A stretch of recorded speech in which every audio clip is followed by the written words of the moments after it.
ಕರ್ತನ ಸನ್ನಿಧಾನದಲ್ಲಿ ಬೆಳಗಿನ ಜಾವದಲ್ಲಿ ಸೇರಿ ಬರೋದಕ್ಕೆ ಕರ್ತನ ಕೊಟ್ಟಂತ ಕೃಪೆಗಾಗಿ ಕರ್ತನಿಗೆ ಸ್ತೋತ್ರ. Hallelujah, hallelujah, hallelujah. ಕರ್ತನ ಸನ್ನಿಧಾನದಲ್ಲಿ ನಾವು ಕ್ರಿಸ್ತನಲ್ಲಿ ನಾವು ಮಾಡುವಂತ ಸೇವಾ ಕಾರ್ಯಗಳ ವಿಚಾರವಾಗಿ ನಾಯಕತ್ವವನ್ನು ನಮಗೆ ವಹಿಸಿದಾಗ ನಾವು ಯಾವ ರೀತಿ ಮಾಡಬೇಕು, ಯಾವ ರೀತಿಯ ಮನಸ್ಥಿತಿಯನ್ನು ಹೊಂದಿರಬೇಕು, ಯಾವ ರೀತಿಯ ಕಾರ್ಯಗಳು ಮಾತುಗಳು ನಮ್ಮಿಂದ ಬರಬೇಕು ಅನ್ನೋದನ್ನ ಇವತ್ತಿನ ದಿವಸ ನಾವು ಕಲಿತುಕೊಳ್ಳೋಣ. ಮೊದಲನೇದಾಗಿ ನಾವು ಹೋಗೋಣ, ವಿಮೋಚನಾ ಕಾಂಡಕ್ಕೆ ಹೋಗೋಣ. ಅಧ್ಯಾಯವನ್ನು ತಿಳಿಯೋದಕ್ಕಿಂತ ಮುಂಚೆ ಕರ್ತನು ಮೋಶೆಯನ್ನ ಆರಿಸಿಕೊಳ್ಳುವಾಗ ಆತನನ್ನ ವಿಶೇಷವಾಗಿ ಆರಿಸಿಕೊಳ್ಳುತ್ತಾನೆ. ಆತನಿಗೆ ಅಭಿಷೇಕ ಆಗಿದ್ದು ಯಾಜಕನಾಗಿ ಅಲ್ಲ, ರಾಜನಾಗಿ ಅಲ್ಲ, ಆತನಿಗೆ ಒಬ್ಬ ನಾಯಕನಾಗಿ ಅಭಿಷೇಕ ಹೊಂದಿದ್ದಾರೆ ಎಂದು ನಾವು ನೋಡ್ತಾ ಇದ್ದೇವೆ. Hallelujah, hallelujah. ಆತನ ಜೀವಿತವನ್ನ ನಾವು ನೋಡುವುದಾದ್ರೆ ಆತನ ಎಷ್ಟು ವರ್ಷ ಜೀವಿಸಿದನು? 120 ವರ್ಷಗಳ ಕಾಲ ಜೀವಿಸ್ತಾನೆ. 120 ವರ್ಷಗಳ ಜೀವಿತವನ್ನ ನಾವು ವಿಭಾಗಿಸೋದಾದ್ರೆ ಮೊದಲ 40 ವರ್ಷ, ಎರಡನೇ 40 ವರ್ಷ, ಮೂರನೇ 40 ವರ್ಷ ನಾವು ಡಿವೈಡ್ ಮಾಡಬಹುದು, ಅದನ್ನ ವಿಭಾಗಿಸಬಹುದು. ಮೊದಲನೇ 40 ವರ್ಷದಲ್ಲಿ ಅದನ್ನ ಅರಮನೆಯಲ್ಲಿದ್ದನು. ಎರಡನೇ 40 ವರ್ಷದಲ್ಲಿ ಆತನ ಎಲ್ಲಿದ್ದಾನೆ? ಮಿದ್ಯಾನ್ ದೇಶದಲ್ಲಿ ಏನಾಗಿದ್ದಾನೆ? ಕುರುಬನಾಗಿದ್ದಾನೆ. ಉಳಿದಂತ 40 ವರ್ಷದಲ್ಲಿ ಆತನ ಏನಾಗಿದ್ದಾನೆ? ಇಸ್ರಾಯೇಲನ್ನು ನಡೆಸುವಂತ ನಾಯಕನಾಗಿ ನಿಂತಿದ್ದಾನೆ. ಹಲ್ಲೆಲೂಯಾ. ತನ್ನ 120 ವರ್ಷಗಳಲ್ಲಿ ಮೊದಲನೇ 40 ವರ್ಷ ಆತನು ಅರಮನೆಯಲ್ಲಿರುವಂತಹ ಆ ಎಲ್ಲ ಐಶ್ವರ್ಯ ವೈಭೋಗದಲ್ಲಿ ಜೀವಿಸಿದನು. ಎರಡನೇ 40 ವರ್ಷದಲ್ಲಿ ಆತನು ಎಲ್ಲವನ್ನ ಬಿಟ್ಟವನಾಗಿ ಕುರುಬನಾಗಿ ಕುರಿಗಳನ್ನ ಮೇಯಿಸುತ್ತಾ ಜೀವಿಸಿದನು. ಮೂರನೇದಾಗಿ ನೋಡುವಾಗ ತನ್ನ ಜನರನ್ನ ಬಿಡುಗಡೆ ಮಾಡುವುದಕ್ಕೋಸ್ಕರವಾಗಿ ದೇವರ ಕರೆಯನ್ನು ಹೊಂದಿದವನಾಗಿ ಐಗುಪ್ತ ದೇಶಕ್ಕೂ ಅದೇ ರೀತಿಯಲ್ಲಿ ಅರಣ್ಯದಲ್ಲಿ ನಡೆದನೆ ನಾವು ನೋಡ್ತೇವೆ. ಈ ಮೊದಲನೆಯ 40 ವರ್ಷದಲ್ಲಿ ಮೋಶೆ ಈ ರೀತಿಯಲ್ಲಿ ಆತನ ಮನಸ್ಥಿತಿಯನ್ನು ನಾವು ಹೇಳ್ಬೋದು. ಅವನು ಏನೇ ಹೇಳ್ಕೊಂಡು ಅಂದ್ಕೊಂಡು ಮುಂದೆ ಬಂದ, ಚಿತ್ರಣಕ್ಕೆ ಬಂದ, ನಾನು ನಾನು ಏನೋ ಆಗಿದ್ದೇನೆ ಅಲ್ಲ. I am somebody. ಮೊದಲನೇ ಬರೆದುಕೊಳ್ಳೋಣ. ಮೊದಲನೇ 40 ವರ್ಷದಲ್ಲಿ ಆತನ ಏನಂದ? I am somebody. ನಾನೇನೋ ಆಗಿದ್ದೇನೆ, ನನಗೆ ಅಧಿಕಾರ ಇದೆ, ನಾನು ಒಂದು ರಾಜವಂಶದಲ್ಲಿ ಬೆಳೆದು ಬಂದವನು, ನನ್ನಲ್ಲಿ ಏನೋ ಇದೆ ಅನ್ನೋದನ್ನು ಅಂದುಕೊಂಡನು. ಎರಡನೇ 40 ವರ್ಷದಲ್ಲಿ ಅದನ್ನೇನು ಅಂದ್ಕೊಳ್ತಾನೆ? ಐ ಆಮ್ ನೋ ಬಡಿ, ನಾನೇನೂ ಅಲ್ಲ ಅದನ್ನು ಅಂದುಕೊಳ್ತಾನೆ. ಮೂರನೇ ವರ್ಷದಲ್ಲಿ ಗಾಡ್ ಈಸ್ ಎವ್ರಿಥಿಂಗ್ ಅಂತ ಅಂದ್ಕೊಳ್ತಾನೆ. ದೇವರೇ ಎಲ್ಲ ಎಂದು ಅಂದುಕೊಳ್ತಾನೆ. ನಾವು ಮೊದಲನೇ ಭಾಗದ 40 ವರ್ಷದನ್ನು ಕಲಿಯೋಣ. ಅದರ ಮೊದಲನೇ ಭಾಗದ 40 ವರ್ಷದಲ್ಲಿ ಅದನ್ನ ಏನಂತ ಇದ್ದಾನೆ? ನಾನು ಸಂಬಡಿ, ನಾನು ಏನೋ ಆಗಿದ್ದೇನೆ, ನನ್ನಲ್ಲಿ ಏನೋ ಇದೆ. ಅದು ಎಲ್ಲಿ ಗೊತ್ತಾಗುತ್ತೆ ನಮಗೆ? ವಿಮೋಚನಾ ಕಾಂಡ 2ನೇ ಅಧ್ಯಾಯ 11ನೇ ವಚನ.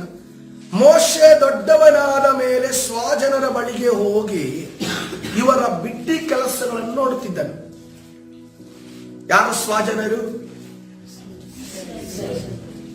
ಹಾಗಾದ್ರೆ ಆ ಸ್ವಜನರು ಇಸ್ರೇಲ್ರಾಗಬೇಕು ಅಂತಂದ್ರೆ ಆ ಒಂದು ಕ್ಷಣದಲ್ಲಿ ಯಾರು ಸ್ವಜನರು? ಐಗುಪ್ತರು ಸ್ವಜನರು ಅಂತ ಅವರು ಅಂದುಕೊಂಡಿದ್ದಾರೆ. ಅವನ ಸ್ವಜನರು ಯಾರಾಗಿದ್ದಾರೆ? ಇಸ್ರೇಲ್ರಾಗಿದ್ದಾರೆ. ಕನ್ಫ್ಯೂಸ್ ಆಗಬಾರ್ದು, ಅದಕ್ಕೋಸ್ಕರ ಸ್ವಜನರು ಯಾರು? ಇಸ್ರೇಲ್. ಬಳಿಗೆ ಹೋಗಿ ಅವರ ಬಿಟ್ಟಿ ಕೆಲಸಗಳನ್ನ ಸಂಬಳ ಇಲ್ಲದೆ ಗುಲಾಮರಾಗಿ ಕೆಲಸ ಮಾಡ್ತಿದ್ದಾನೆ. ಯಾರು ನೋಡ್ತಿದ್ದಾನೆ? ಮೋಶೆ ನೋಡ್ತಿದ್ದಾನೆ. ಒಂದು ದಿವಸ ಅವನು ತನ್ನ ಜನರಾದ ಇಬ್ರಿಯರೊಳಗೆ ಒಬ್ಬನನ್ನು ಐಗುಪ್ತನೊಬ್ಬನು ಹೊಡೆಯುವುದನ್ನು ಕಂಡು ಮೋಶೆ ಅತ್ತಿತ್ತ ನೋಡಿ ಯಾರು ಇಲ್ಲವೆಂದು ತಿಳಿದು ಆ ಐಗುಪ್ತನನ್ನು ಹೊಡೆದು ಹಾಕಿ ಅವನ ಶವವನ್ನು ಮರಳಿನಲ್ಲಿ ಮುಚ್ಚಿಟ್ಟನು. ಮೋಶೆ ಏನ್ ಮಾಡ್ತಾ ಇದ್ದಾನೆ? ತನಗೆ ಜನರ ಕಷ್ಟವನ್ನು ನೋಡೋದಕ್ಕೆ ಸಾಧ್ಯವಾಗ್ತಾ ಇಲ್ಲ. ತನ್ನ ಜನರ ಕಷ್ಟವನ್ನು ನೋಡುವಾಗ ಆತನಿಗೆ ಒಂದು ರೀತಿಯ ವೇದನೆ ಬರ್ತಾ ಇದೆ. ನನ್ನ ಜನರು ನನ್ನ ಸಹೋದರ ಸಹೋದರಿಯರು, ನನ್ನ ಒಡ ಹುಟ್ಟಿದವರು ಈ ರೀತಿಯ ಕಷ್ಟಗಳಲ್ಲಿ ಹಾದು ಹೋಗ್ತಿದ್ದಾರಲ್ಲ, ನನ್ನ ತಾಯಿ ಈ ಕಷ್ಟದಲ್ಲಿ ಹಾದು ಹೋಗ್ತಿದ್ದಾರಲ್ಲ, ನನ್ನ ಸಹೋದರಿ ಈ ಕಷ್ಟದಲ್ಲಿ ಹಾದು ಹೋಗ್ತಿದ್ದಾರಲ್ಲ ಅಂತ ಅಂದ್ಕೊಂಡು ಏನ್ ಮಾಡ್ತಾ ಇದ್ದಾನೆ ಮೋಶೆ? ಅವರ ಸಹಾಯಕ್ಕೆ ಬರ್ತಾ ಇದ್ದಾನೆ. ಯಾವ ರೀತಿಯಲ್ಲಿ ಸಹಾಯಕ್ಕೆ ಬರ್ತಾ ಇದ್ದಾನೆ? ಆ ಅರಮನೆಯ ಒಬ್ಬ ಸದಸ್ಯನಾಗಿ ಆತನು ಸಹಾಯಕ್ಕೆ ಬರ್ತಾ ಇದ್ದಾನೆ. ಅಧಿಕಾರ ಉಳ್ಳವನಾಗಿ ಸಹಾಯಕ್ಕೆ ಬರ್ತಾ ಇದ್ದಾನೆ. ಅಹಂಕಾರದಲ್ಲಿ ಅವರನ್ನ ಬಗ್ಗಿಸುವಂತ ಒಂದು ಆಲೋಚನೆ ಇಟ್ಟು ಸಹಾಯಕ್ಕೆ ಬರ್ತಾ ಇದ್ದಾನೆ. ದೇವರ ಸಹಾಯ ಇಲ್ಲದೆ ಆತನು ಸಹಾಯಕ್ಕೆ ಬರ್ತಾ ಇದ್ದಾನೆ.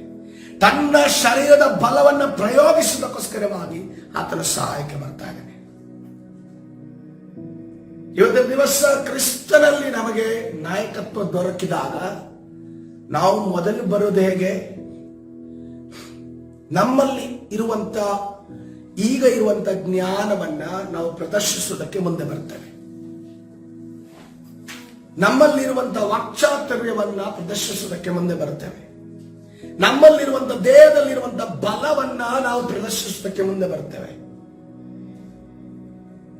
ಆ ರೀತಿಯಲ್ಲಿ ನಾವು ಕ್ರಿಸ್ತನಲ್ಲಿ ಆತನ ರಾಜ್ಯದಲ್ಲಿ ನಾವು ಕೆಲಸ ಮಾಡೋದಕ್ಕೆ ಮುಂದೆ ಬಂದರೆ ಮೋಶೆಯ ಜೀವಿತದಲ್ಲಿ ನಡೆದ ರೀತಿಯಲ್ಲಿ ಏನ್ ನಡೀತಲ್ಲಿ 13ನೇ ವಚನದಲ್ಲಿ ನಾವು ನೋಡಿದ್ರೆ, ಮರು ದಿವಸ ಮತ್ತೆ ಏನ್ ಮಾಡ್ತಾ ಇದ್ದಾನೆ?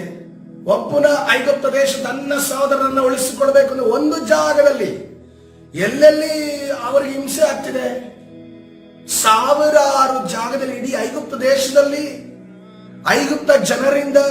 ಐಗುಪ್ತ ಜನರ ಸೂಪರ್ವೈಸರ್ ಇಂದ ಯಾರಿಗೆ ಅನ್ಯಾಯ ಆಗ್ತಾ ಇದೆ? ಇಸ್ರೇಲ್ ಜನರಿಗೆ ಅನ್ಯಾಯ ಆಗ್ತದೆ. ಆದ್ರೆ ಮೋಶೆ ಒಂದು ಕಡೆ ಮಾತ್ರ ಅದನ್ನು ನೋಡ್ತಾನೆ. ನೋಡಿದ ನಂತರ ಅವನನ್ನ ಸಾಯಿಸಿ ಅದನ್ನ ಮರಳಿನಲ್ಲಿ ಹೂತಿಡ್ತಾನೆ. ಆತನಿಗೆ ಗೊತ್ತಿಲ್ಲ ಇದೇ ಅನ್ಯಾಯ ಇಡೀ ಸಾವಿರಾರು ಜಾಗದಲ್ಲಿ ನಡೀತಾ ಇದೆ. ಈ ಸಾವಿರಾರು ಜಾಗದಲ್ಲಿ ಎಲ್ಲಾ ಕಡೆಗಳಲ್ಲಿ ಒಬ್ಬ ವ್ಯಕ್ತಿ ಕೆಲಸ ಮಾಡಬೇಕು ಅಂತಂದ್ರೆ ಮನುಷ್ಯನಿಗೆ ಆಗುವಂತ ಕಾರ್ಯ ಅಲ್ಲ. ನನ್ನ ಜೊತೆ ಇದ್ದ ರೀತಿಯಲ್ಲಿ ನಿಮ್ಮ ಜೊತೆ ಇರಬೇಕು ಅಂತಂದ್ರೆ ಅದು ಕರ್ತನಿಗೆ ಮಾತ್ರವೇ ಸಾಧ್ಯ. ಹಲ್ಲೆಲೂಯಾ. ಇದು ಮೋಶೆಗೆ ತಿಳಿದಿರಲಿಲ್ಲ. ಇದು ಮೋಶೆಗೆ ಗೊತ್ತಿಲ್ಲ. ಯಾಕಂದ್ರೆ ದೇವರ ಅನುಭವ ಆತನಿಗಿಲ್ಲ.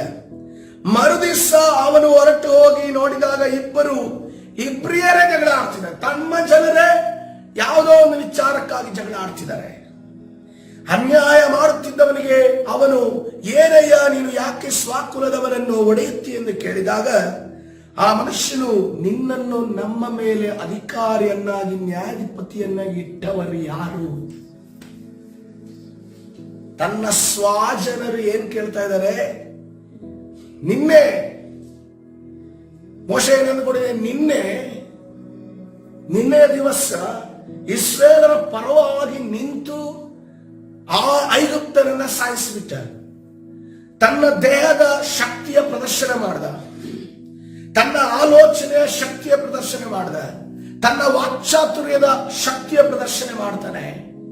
ಮಾರನೇ ದಿವಸ ಇಬ್ರು ಇಸ್ರೇಲ್ ಜಗಳ ಆಡ್ತಾ ಇದ್ದಾರೆ. ಜಗಳ ಆಡುವಾಗ ಮಧ್ಯಕ್ಕೆ ಹೋದಾಗ ಇಸ್ರೇಲ್ ಕೇಳ್ತಾ ಇದ್ದಾರೆ. ಏನಂತ ಕೇಳ್ತಾ ಇದ್ದಾರೆ? ನಿನಗೆ ನಮ್ಮ ಮೇಲೆ ಅಧಿಕಾರಿಯನ್ನಾಗಿಯೂ ನ್ಯಾಯಾಧಿಪತಿಯನ್ನು, ನಮ್ಮ ವ್ಯಾಜ್ಯವನ್ನು ನ್ಯಾಯ ತೀರಿಸಿದ ನೇಮಿಸಿದವ್ರು ಯಾರಪ್ಪ? ನಿಂದು ಯಾರನ್ನ ನೇಮಿಸಿದ್ದು ಅಂತ ಅನ್ಕೊಂಡು ಸ್ವಜನರು ಕೇಳ್ತಾ ಇದ್ದಾರೆ.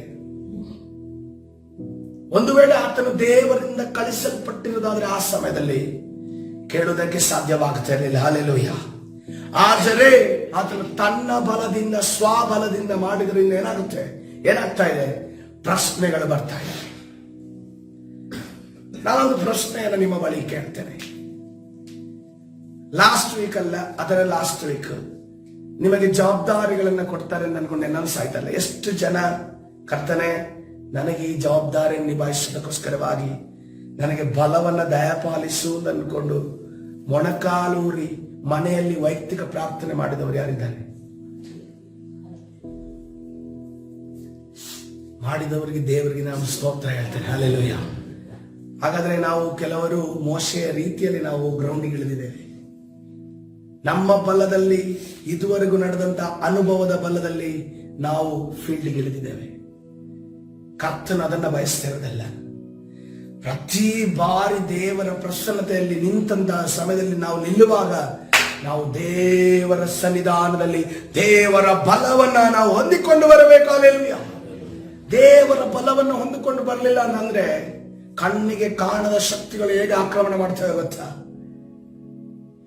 ಕಣ್ಣಿಗೆ ಕಾಣದ ಶಕ್ತಿಗಳು, ಅಗ್ನಿ ಬಾಣಗಳು, ನಾವು ನೋಡಿದ ಅಗ್ನಿ ಬಾಣಗಳಿಂದ ನಾವು ನೋಡ್ತೇವೆ.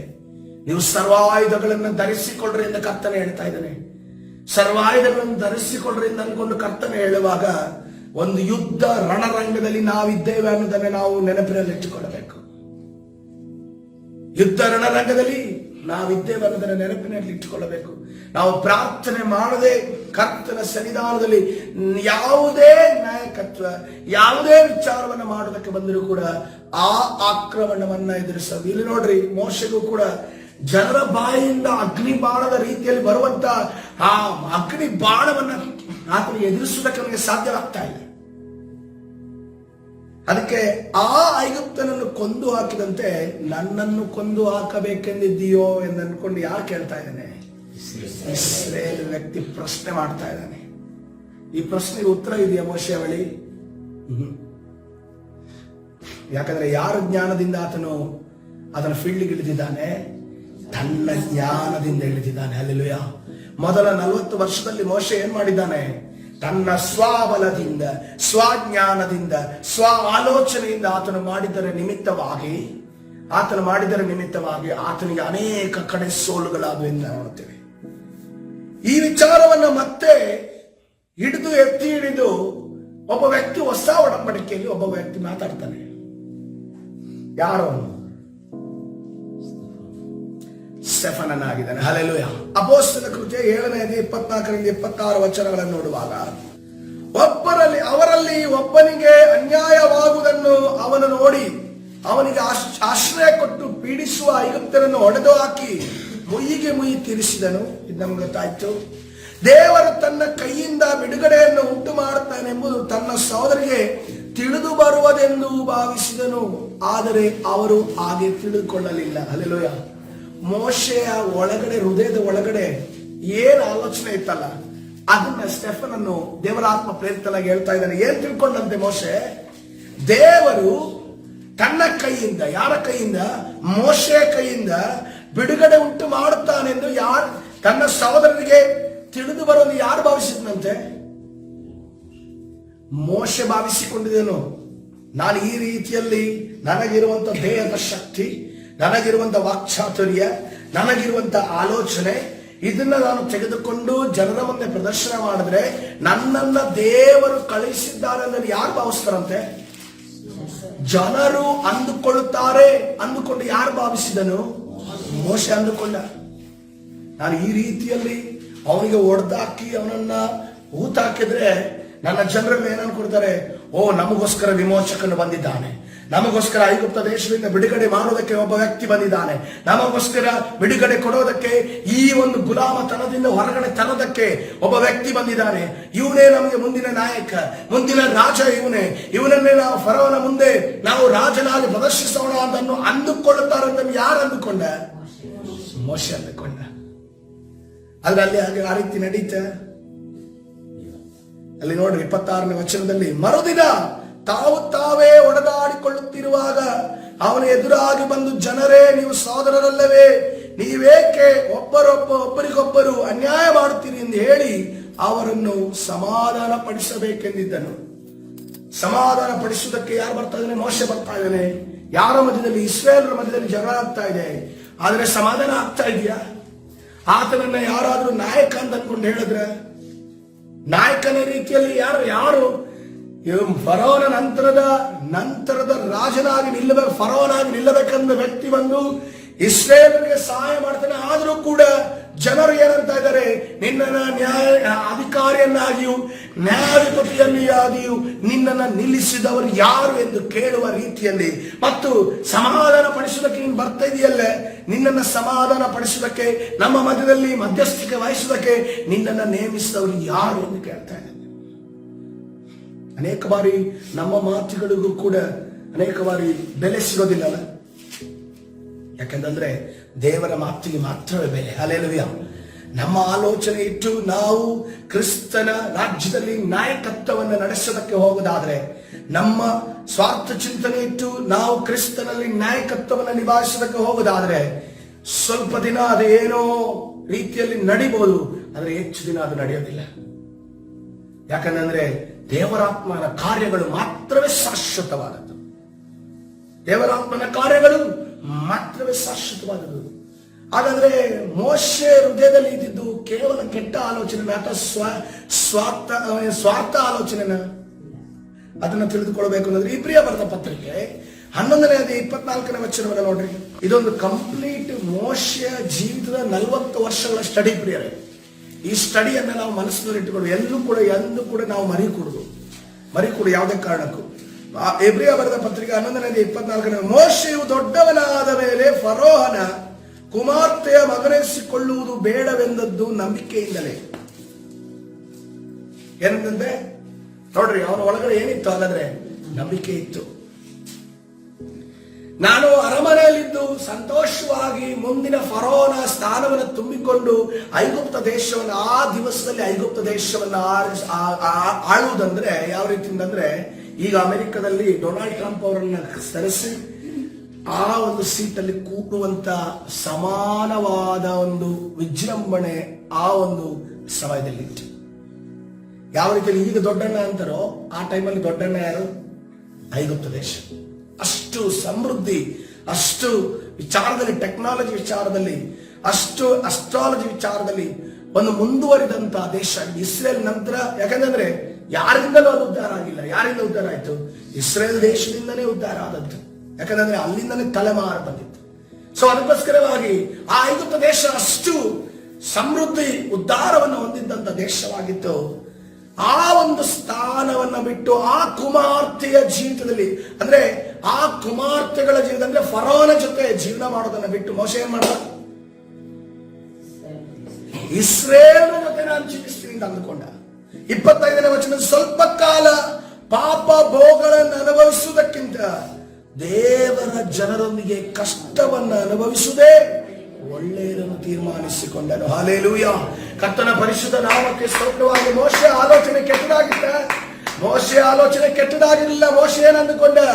ನಾನಿಲ್ಲಿ ಐಶ್ವರ್ಯ, ರಾಜಭೋಗವನ್ನ, ರಾಜನ ಆಹಾರವನ್ನ ಸೇವಿಸುವುದಕ್ಕಿಂತ ನನ್ನ ಜನರು, ನನ್ನ ಒಂದು ಸಹೋದರ ಸಹೋದರಿಯರು, ನನ್ನ ತಾಯಿ ಕಷ್ಟಪಡ್ತಾ ಇದ್ದಾರೆ, ಗುಲಾಮತನದಲ್ಲಿ ಹೋಗ್ತಿದ್ದಾರೆ, ಅವರ ರೀತಿಯಲ್ಲಿ ನಾನು ಕಷ್ಟಪಡೋದಕ್ಕೋಸ್ಕರವಾಗಿ ನನ್ನ ಎಲ್ಲಾ ವೈಭೋಗವನ್ನು ನಾನು ಬಿಟ್ಟು ನಾನು ಇಳಿದು ಬರ್ತೇನೆ ಎಂದು ಅನ್ಕೊಂಡು ಆಲೋಚನೆ ಮಾಡಿದ. ಹಲ್ಲೆಲೂಯಾ.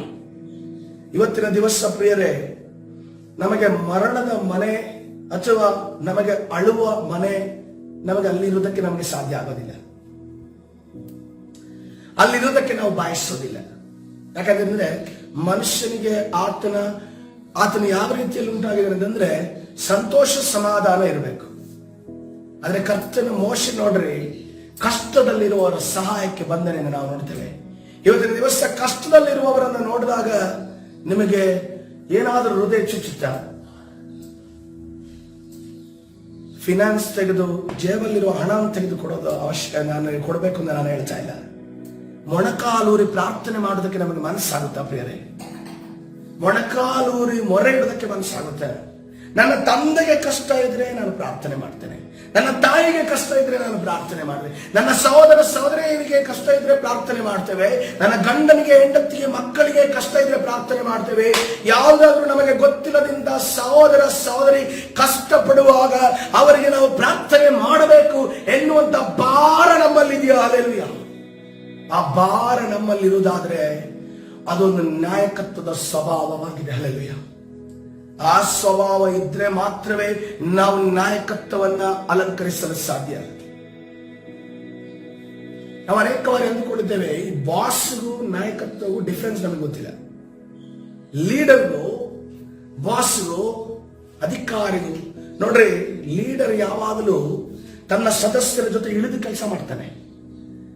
ಬಾಸ್ ಯಾವಾಗಲೂ ತನ್ನ ಕೆಳಗಡೆ ಇರುವ ಸದಸ್ಯರಿಗೆ ಕೆಲಸ ಮಾಡೋ, ಅದು ಮಾಡೋ, ಇದು ಮಾಡೋ ಅಂತ ಅನ್ಕೊಂಡು ಅಹಂಕಾರದಿಂದ ಹೇಳ್ತಾನೆ. ನಾವು ಬಾಸ್ ಆಗೋದಕ್ಕೆ ಬಯಸ್ತೇವೋ, ಲೀಡರ್ ಆಗೋದಕ್ಕೆ ಬಯಸ್ತೇವೋ? ನಾವು ನಾಯಕರಾಗುವುದಕ್ಕೆ ಬಯಸಬೇಕು.